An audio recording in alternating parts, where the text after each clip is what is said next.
সেখানে সিদ্ধান্ত হয় যে যৌথ বাহিনী অপারেশন ডেভিল হান্ট নামে একটা অপারেশন চালাবে সামরিক বাহিনীর নেতৃত্বে। অপারেশনগুলোর সময় আমরা অতীতের অভিজ্ঞতা যদি বলি, অনেক সময় নিরপরাধ মানুষও কিন্তু গ্রেপ্তার বা তারা হয়রানির শিকার হয়।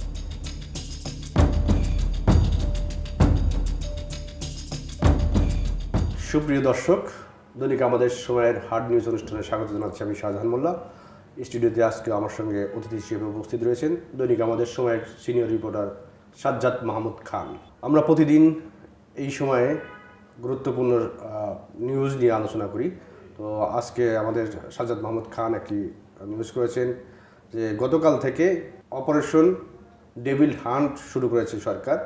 তো সেই নিউজের ভিতরে আসলে কি আছে সেই সব বিস্তার আমরা জানতে চাইবো সাজ্জাদ মাহমুদ খানের কাছে। সাজ্জাদ মাহমুদ খান, আপনাকে স্টুডিওতে স্বাগত। ধন্যবাদ আপনাকে। আপনি জানেন যে গত রাত থেকে যৌথ বাহিনী তারা একটা অপারেশন চালাচ্ছে, অপারেশন ডেভিল হান্ট নাম দিয়েছে এটার।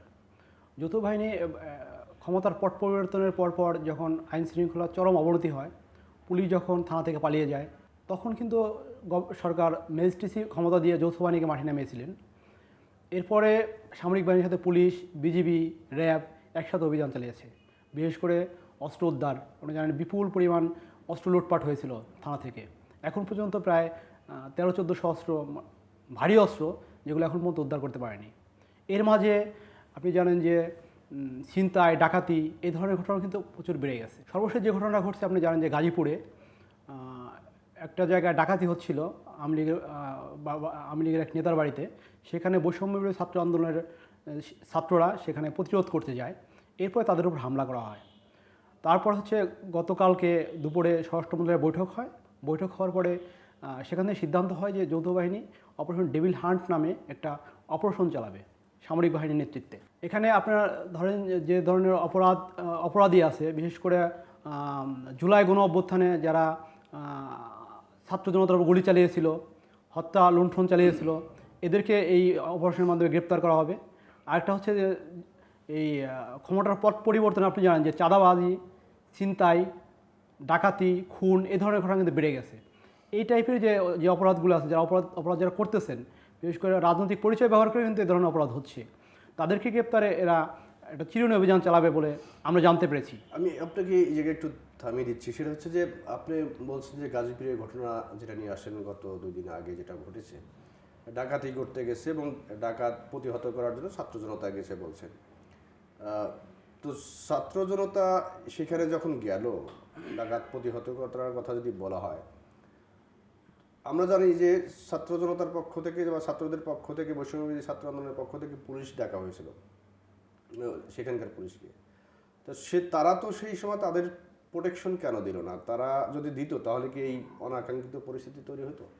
এটা একটা ভালো আপনি নিয়ে আসছেন, একটা দিক নিয়ে আসছেন। সেটা হচ্ছে যে আপনি দেখবেন যে শুধু এই গাজীপুরের ঘটনা আপনি জানেন যে প্রায় 2 ঘন্টা পরে পুলিশ রেসপন্স করছে ঘটনাস্থলে। যখন মানে তাদের উপর আক্রমণ হয় বৈষম্য বিরোধী ছাত্রদের উপরে, তখন কিন্তু প্রায় 2 ঘন্টা পরে কিন্তু পুলিশ সেখানে ঘটনাস্থলে গেছে, রেসপন্স করছে।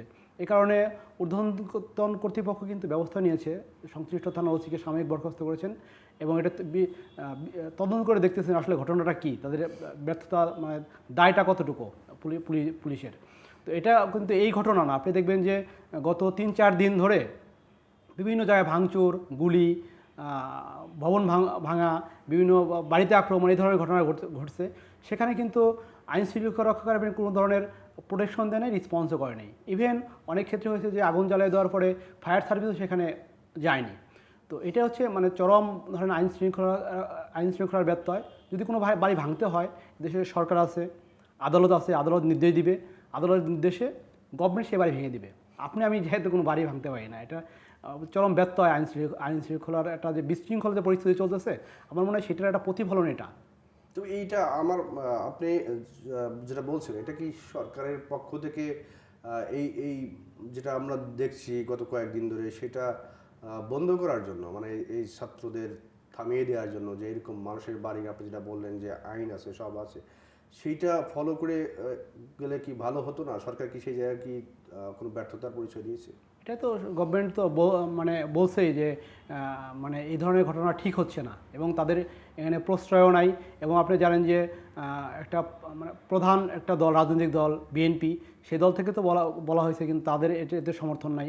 আরেকটা দল আছে মানে ধর্মভিত্তিক দল জামাত, সে দল থেকেও কিন্তু বলা হয়েছে যে তাদের এতে সমর্থন নাই। এই যে মানুষের বাড়ি ভেঙে দেওয়া কিংবা কোথাও ভাঙচুর করা, মানে বেআইনি যে মানে আইনের ব্যত্যয় যেগুলোতে ঘটে, বিশৃঙ্খলা যেগুলোতে ঘটে, তাদের কিন্তু তাদের সমর্থন নেই। এবং আপনারা জানেন যে এই অন্তর্বর্তীকালীন সরকারের প্রধান ডক্টর মোহাম্মদ ইউনূস, তিনি কিন্তু বলছেন যে এই ধরনের ঘটনা ঘটলে আইন শৃঙ্খলা রক্ষাকারী কঠোর হস্তে সেগুলো যাতে মানে প্রতিরোধ করে। এটা কিন্তু গভর্নমেন্টের চেষ্টা আছে আমি বলতে পারি আর কি। কিন্তু সাজ্জাদ, এই যে অপারেশন ডেভিল হান্ট যেটা নামকরণ করা হয়েছে, এই যদি আমরা ডেভিল বলি তা হয়তো খারাপ মানুষ বা মন্দ মানুষ বা শয়তান, সেটা ধরতে আমরা এর আগেও দেখেছি যে অপারেশন ক্লিন হার্ট হয়েছে, মুক্তিযুদ্ধের সময় অপারেশন সার্চলাইট হয়েছে। এই অপারেশনগুলোর সময় আমরা অতীতের অভিজ্ঞতা যদি বলি, অনেক সময় নিরপরাধ মানুষও কিন্তু গ্রেপ্তার বা তারা হয়রানির শিকার হয়। সেই বিষয়ে কি কোনো নির্দেশনা আছে এই পরিপত্র বা স্বরাষ্ট্র মন্ত্রণালয় থেকে, যেটা বলছে যে নিরপরাধ মানুষ যেন সেখানে হয়রানির শিকার না হয়, এরকম কোনো নির্দেশনা আছে কিনা? এটা ভালো একটা বিষয় নিয়ে আসছেন। সেটা হচ্ছে যে মুক্তিযুদ্ধের সময় যে আমাদের উপরে যে গণহত্যা চালানো হয়, পাকিস্তানের বর্বর বাহিনী যে গণহত্যা চালায় অপারেশন সার্চলাইটের মাধ্যমে, সেটা ছিল একটা ভিন্ন মানে দেশীয় ভিন্ন অঞ্চলের মানুষ আমাদের উপর আক্রমণ চালিয়েছিল। আর অপারেশন ক্লিন হার্ট যেটা হয়েছিল যে আপনার তখন আপনি জানেন 2002 সালের অক্টোবর মাসের দিকে, তখন 4 দলীয় জোট বিএনপি সরকারের নেতৃত্বে 4 দলীয় জোট ক্ষমতায় আসে। 1 বছরের মতো ক্ষমতায় তখন 1 বছর হবে ক্ষমতার তার বয়স। ওই সময় দেখবেন যে প্রচণ্ড রকম আইন শৃঙ্খলার বিশৃঙ্খলা ঘটতেছিল। ঢাকার রাস্তায় একের পর এক কমিশনারকে গুলি করে মারা হচ্ছিল। তখন কোনো কিছু উপায় না দেখে কিন্তু অপারেশন ক্লিন হার্টের মতো একটা সিদ্ধান্তে যায়। আমি যেটা মনে করি আর কি, আমার যেটা মনে হয় সেটা হচ্ছে যে আমাদের যে সামরিক বাহিনী, মানে আমাদের না, যে কোনো দেশের সামরিক বাহিনী কিন্তু বহিঃশত্রুর আক্রমণ থেকে দেশকে রক্ষা করা এবং সার্বভৌমত্ব রক্ষা করার যে বিষয়গুলো থাকে সেগুলোই কিন্তু দেখভাল করে, বা এই জন্যই তাদের তৈরি করা, মানে তাদের তৈরি করা হয়। তো আমাদের যে অভ্যন্তরীণ যে শান্তি শৃঙ্খলা রক্ষা, এটা কিন্তু দেশের পুলিশই করে থাকে। কিন্তু আপনি জানেন যে 5ই আগস্টের পর থেকে পুলিশ অনেকটাই নিষ্প্রভ, বিভিন্ন ক্ষেত্রে তারা ব্যর্থতায় কিন্তু পরিচয় দিচ্ছেন একের পর এক। এক্ষেত্রে আপনি যেটা হয় যে আপনি মনোবল ভেঙে গেছে, বিভিন্ন কারণে মনোবল ভেঙে গেছে এবং তাদের ব্যর্থতা পরিচয় দিচ্ছেন আইন শৃঙ্খলা রক্ষায়। তো এক্ষেত্রে যেটা হয় যে আপনি যদি পুলিশের দায়িত্ব যদি সে পালন না করতে পারে, তার জবাবদিহিতার আওতায় আনেন। আপনি তো সেনাবাহিনী তো মাঠে আসেই, আপনি জানেন ম্যাজিস্ট্রেসি পাওয়ার নিয়ে সেনাবাহিনী মাঠে আসেই।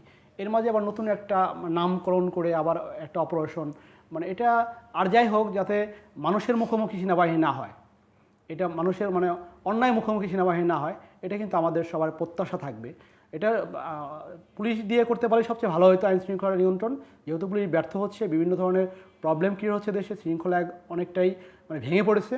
এই জন্য হয়তো গভর্নমেন্ট অনেক চিন্তা করে এই জায়গাটা এই অপারেশন ডেভিল হান্টটা শুরু করেছে। আরেকটা বিষয় বলছেন যে কি আওতার মধ্যে থাকবে, এখন পর্যন্ত কিন্তু আমাদের যে আমাদের স্বরাষ্ট্র মন্ত্রণালয় যেটা জানিয়েছে যে আজকে দুপুরে তারা বিস্তারিত সংবাদ সম্মেলন করে এই বিষয়ে জানাবে, যা তারা কি করতে পারবে, কি করতে পারবে না, তাদের এই অপারেশনের পরিধি কীরকম হবে, কোথায় অপারেশন করবে, কী ধরনের অপারেশন করবে, কাদের বিরুদ্ধে অপারেশন করবে, বিস্তারিত আজকে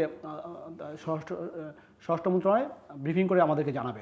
এই জায়গা আবার একটু আমি পেছনে যাই, সেটা হচ্ছে যে ঘটনাকে কেন্দ্র করে মূলত অপারেশন ডেভিল হান্ট, সেই যে বাড়িঘর ভাঙচুর বা এই যে ভাঙচুর করলো, সেইখানে যারা ভাঙচুর করলো, মানে একটা তো হচ্ছে যে তাদের প্রতিহত করছে, তাদের গায়ে হাত তুলছে, যারা ভাঙচুর করলো তাদেরকে বিচারের আওতায় আনা হবে, এরকম কোনো নির্দেশনা সরকারের পক্ষ থেকে আছে বা এই অপারেশন ডেভিল হান্টের এর মধ্যে আছে কি? এখন পর্যন্ত ওইভাবে মানে যেহেতু ওইভাবে তারা বিস্তারিত আমাদেরকে জানায় নাই স্বরাষ্ট্র মন্ত্রণালয়, আজকে জাস্ট বলছে তারা একটা যৌথ বাহিনী এভাবে অপারেশন চালাবে। যৌথ বাহিনী তো আপনি জানেন যে মাঠে আসেই, সেটাকে একটা নাম দিয়ে আবার অপারেশনটা চালাবে আর কি। তাদের তো ম্যাজিস্ট্রেসি পাওয়ার দেওয়া আছে, তাহলে কেন এটা হঠাৎ করে ম্যাজিস্ট্রেসি পাওয়ার দেওয়ার পরেও তারা কি সেটা করতে পারছে না? এটা কিছুটা দুর্বলতা আমার কাছে মনে হয়েছে, যেহেতু অস্ত্র উদ্ধার থেকে শুরু করে চাঁদাবাদী নিয়ন্ত্রণ থেকে শুরু করে বিভিন্ন ক্ষেত্রে যৌথ বাহিনী মানে পুলিশ, সেনাবাহিনী এবং বিজিবি সহ র্যাব সহ যে অভিযানগুলো চালাচ্ছে, কিছুটা দুর্বলতা আমার কাছে মনে হয়েছে। যে না হলে প্রায় 6 মাস চলে গেল এই বর্তমান সরকারে, এখনও কিন্তু তারা প্রায় 1,500 আগ্নেয়াস্ত্র উদ্ধার করতে পারেনি, ভারী অস্ত্র। আপনি জানেন যে এই অস্ত্রগুলো দিয়ে মানে যে কোনো কিছু করে ফেলা কিন্তু সম্ভব। ডাকাতি থেকে শুরু করে ধরেন 10 জন লোক যদি ভারী অস্ত্র নিয়ে যায়, এগুলো কিন্তু ভারী অস্ত্র নিয়ে যায়, যে কোনো কিছু করে ফেলতে পারে। তো সেই জায়গা থেকে কিছুটা রয়েস হয়ে চলা এই টাইপের আমার মনে হয়েছে আর কি। এই অপারেশন ডেভিল হান্টের এসে আমি আপনি যেটা বলছিলেন জুলাই অভ্যুত্থানে বা জুলাইয়ের বিপক্ষে যারা ছিল, আওয়ামী লীগ বিশেষ করে বা অন্যান্য দল যারা ছিল, তো তাদেরকেই মূলত টার্গেট করে এটা করা হচ্ছে কি না, বা নাকি সন্ত্রাসী আখ্যায়িত করে কোনো করা হচ্ছে, এরকম কোনো এটা এভাবে কোনো রাজনৈতিক টার্গেট তো এখানে নাই। রাজনৈতিক টার্গেট করে কোনো অপারেশন হয় না এখানে। ধরেন জুলাই আগস্টে যারা নিরীহ ছাত্র জনতার উপর গুলি চালিয়েছে, যারা এর পরবর্তীতে যারা সমাজে বিশৃঙ্খলা সৃষ্টি করেছে, ডাকাতি করেছে, চুরি করেছে, বিভিন্ন জায়গায় চাঁদাবাজি করতেছে, এই সব যে অপরাধী আছে, অপরাধীদের ধরতেই মূলত এই ধরনের এই অভিযানটা চালানো হচ্ছে। যেহেতু পুলিশ সেভাবে পেরে উঠতেছে না, পুলিশের মনোবল ভেঙে গেছে, এই কারণেই হচ্ছে যে যৌথ বাহিনী এই অপারেশনটা চালাচ্ছে আর কি, নতুন করে অপারেশনটা চালাচ্ছে। এক্ষেত্রে কিছু মিথস্ক্রিয়া দেখা গেছে, যে অনেকে বলতেছে যে সেনাবাহিনী কেন মাঠে নামাই দেবো, আবার অনেকে বলতেছে যে সেনাবাহিনী যদি মাঠে নামে, যদি অভিযান চালায়, তাহলে সন্ত্রাসীরা ভয় পাবে এবং শান্তি শৃঙ্খলা ফিরে আসবে, তাদের অনেকে আবার এরকমও বিশ্বাস। যে আপনাকে অসংখ্য ধন্যবাদ সাজ্জাদ মাহমুদ খান, আমাদের বিস্তারিত বললেন। আপনাকেও ধন্যবাদ, ভালো থাকবেন। সুপ্রিয় দর্শক, এতক্ষণ শুনছিলেন আমাদের সময়ের হার্ড নিউজের আলোচনা। আজকের মতো এ পর্যন্তই। আগামীকাল ঠিক একই সময় অন্য কোনো অতিথি নিয়ে আপনাদের সঙ্গে হাজির হব। সেই পর্যন্ত আপনারা সকলেই ভালো থাকুন, সুস্থ থাকুন, আমাদের সময়ের সঙ্গেই থাকুন।